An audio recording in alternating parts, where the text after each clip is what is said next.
रुपया 15,625 का है ना, 25 का 2.1/4 वर्ष यानी 2 साल 3 महीना, 2 साल 3 महीना वर्ष के लिए 16% वार्षिक दर से जब ब्याज वार्षिक संयोजित होता है।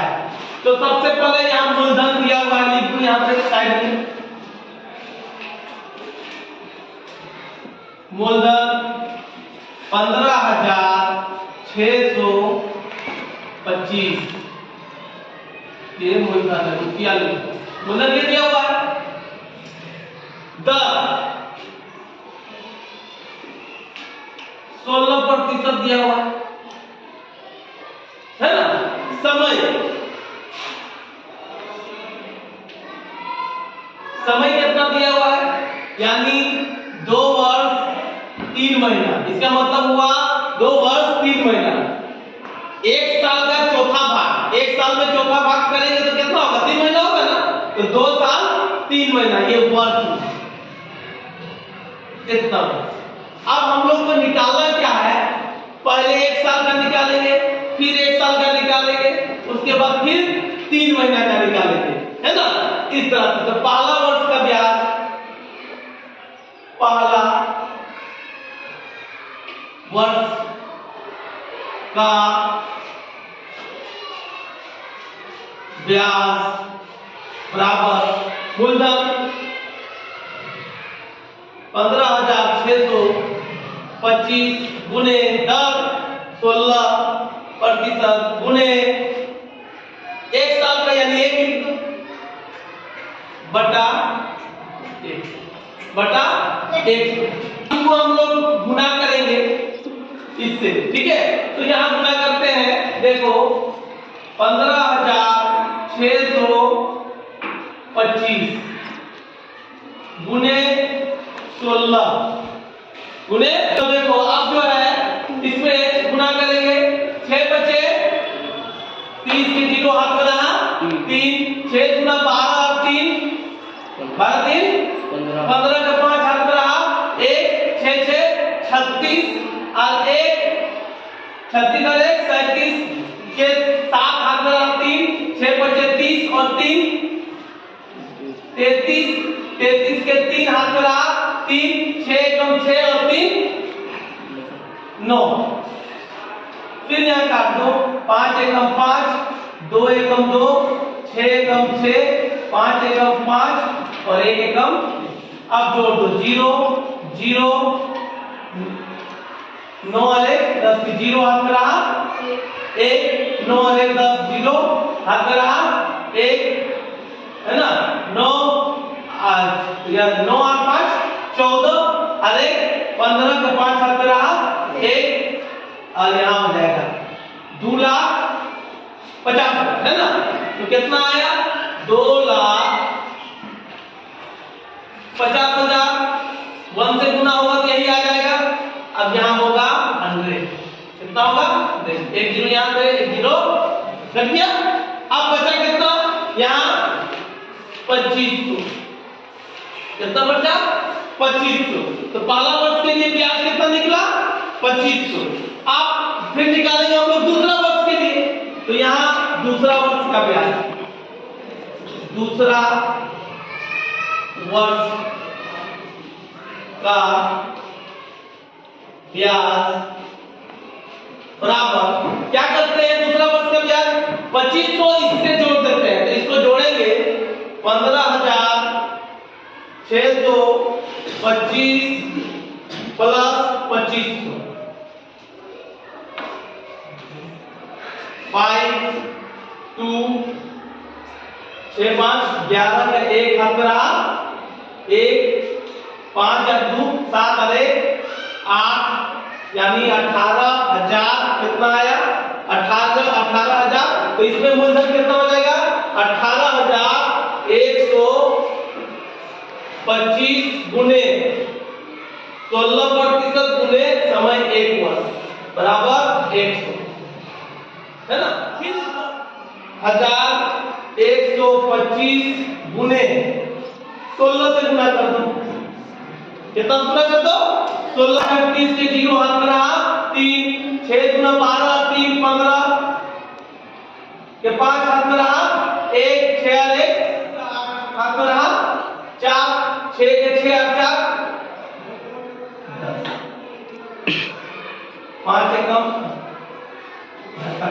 5, 2 एकम 2, 1 एकम 1, 8 एकम 8, अरे 0 0 9, अरे 10 की 0 हाथ में रहा 1, 9 अरे 10 की 0 हाथ में रहा 1, 8 अरे 9, है ना। आगे हो जाएगा, कितना आया गुना करने के बाद 29, 2,90,000, 2,90,000 भागा 100, 1 0 यहाँ पे 1 0 यहाँ पे 1 0 यहाँ, तो आया कितना दूसरा वर्ष का ब्याज। 3 माह का 3 माह का ब्याज 1125 को फिर जोड़ देंगे कितना 2900 से जोड़ देंगे, कितना हो जाएगा 5, 2, 10 के 0 हाथ पर आए 10 अरे 11, है ना 2, 21 कितना गया 21,005 गुने फिर 16% गुने 1/4 गुने 1/4 यानी 3 महीना बटा 100 बटा 100 बटा 100। अब इसको हम लोग ऐसे लिख सकते हैं 21,025 गुने 16 गुने 1 बटा 100 गुने 4, 100 गुने 4। अब फिर 21 को इससे गुना कर दो 21,000 से गुना करेंगे 6 25 के 0 हाथ में रहा 3 12 3 15, है ना हाथ में रहा 1, है ना यहाँ हो जाएगा 1 0 से गुना हुआ तो 1 बचेगा, यहाँ 0 हो जाएगा 1 बचा हुआ था उसको लिख दिए, फिर 6 एकम 6 और 6 दूना 12, फिर यहाँ कर दो 5 एकम 5, 2 एकम 2, है ना 0 1 2 0 0 4 3 3, यही होगा ना। कितना आया 3 3 6 4 0 0 बटे 100 गुने 4। इसको तो हम लोग काट सकते हैं 1 0 1 0, 4 सत्ते 4 8 32, एक तरफ 4 चौके 16, 4 तरफ 4 एकम 4, 841, कितना आया 841, कितना आया 841, 3 महीने का ब्याज कितना आया 841। अब चक्रवृद्धि ब्याज निकाल